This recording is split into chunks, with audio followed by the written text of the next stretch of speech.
Today I'd like to take a look at the Office Routing Plus add-in that runs inside of Outlook. Our Outlook add-in is our newest routing program, or product I should say. Our other products run in Excel or Word. Our Outlook product will allow for you to route any type of document as well as any number of documents. The Excel and the Word product will only let you route Excel or Word documents and only one document at a time. So one of the strengths of our Outlook product is you can route any type of document and multiple. You see here that we have an ORP Outlook menu that shows up. That's because there's an add-in that's installed on this computer, and so it shows up inside of Outlook. And I'd like to point out that this tool, as well as all of our tools, our Excel and Word product, is a client-only product, meaning that there's no server installation. Even in our Outlook product, you don't have to touch anything on the Outlook Exchange side.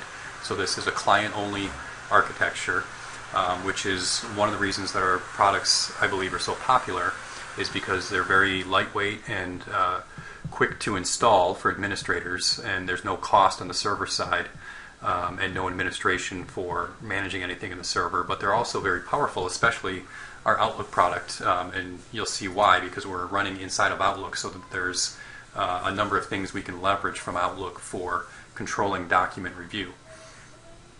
So let's get started, and what I'd like to do is just show a simple routing process from beginning to end without showing all of the options. We'll have other videos that show some other advanced features, but this is just a quick upstart video to introduce the products and get going quickly here. So if I were to click on the new routing message in the drop down, that's going to bring up our main form here. And the first thing that you will typically do is add your recipients for who this message is going to be sent to, and you're going to add those recipients sequentially, assuming that you're doing a sequential review. We do also have the option to add in parallel, to route in parallel, but we'll look at that in a different video. You'll notice here that the status box is showing you that right now you have no routing slip on the message, and it tells you to add a routing slip, you need to click the Add Recipients button. So we're going to go ahead and do that. And you'll notice here that I see manually in my drop down. This is an option that, there's a setting I should say, that will allow you to control the recipients one at a time. Most of our customers, I should point out, would not use this. I'm just using this because I'm not in a native Exchange environment right here on this computer that I'm doing this video from.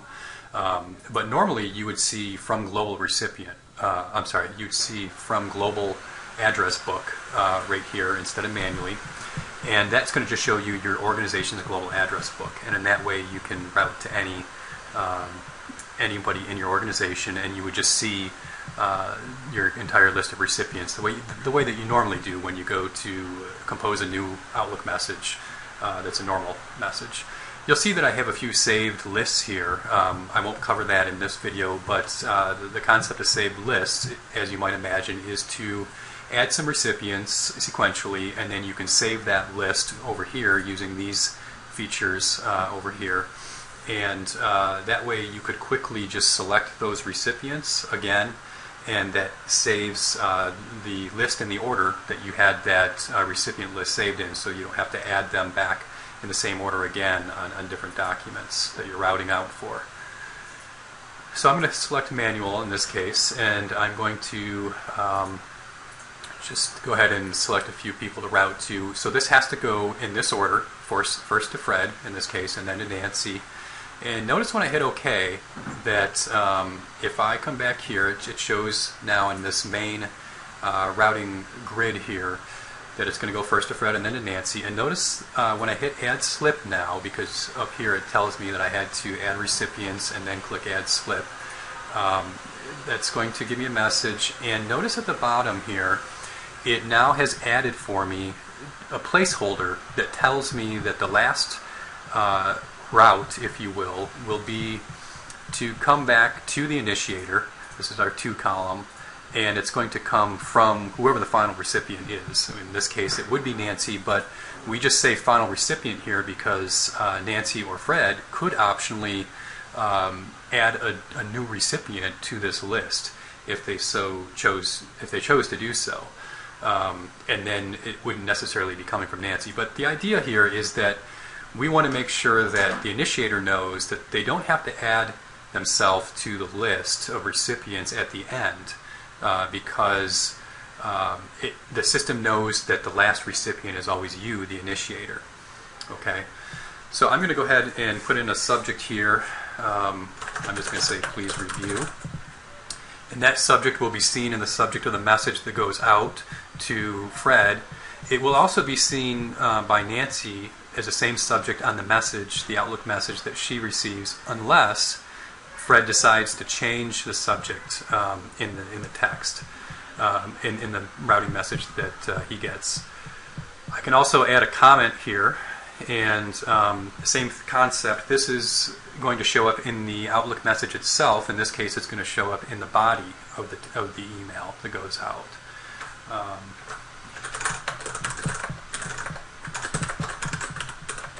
Just going to type in a quick message here. Hit add comment. All comments are reviewable under this comments tab here. So as each person adds different comments, if they choose to change the comment or add to the initial comment that the initiator put on, then those comments will be captured in the comment history here on this tab. The next thing that you will likely do is add a file or multiple files for review. So we'll go ahead and do that. And I'm just going to select a marketing budget plan in this case, and it's an Excel file, and I'm only going to add one file, but you could add any number of files here, and again, any type of document. And that will show up in the message that's sent out for review. The Advanced tab gives the initiator a few additional options on the message that's about to be sent out. And I won't go into depth on these, but I'll just quickly touch base on each one. This option over here is where we're going to select whether this will be a sequential approval or routing in parallel. And if we leave it on one after another, then that's your sequential review. This option here is asking when do we want the file itself or any files that are attached for review to be sent back to the initiator. And the default option is only when done, meaning only when the routing process gets to the very end do I want the file itself to be sent back to me. I could say at each step, and that leads us to this setting over here, which typically is always going to be on, called track status. And track status is going to send a message to the initiator anytime that a person downstream from himself or herself routes the message to the next person.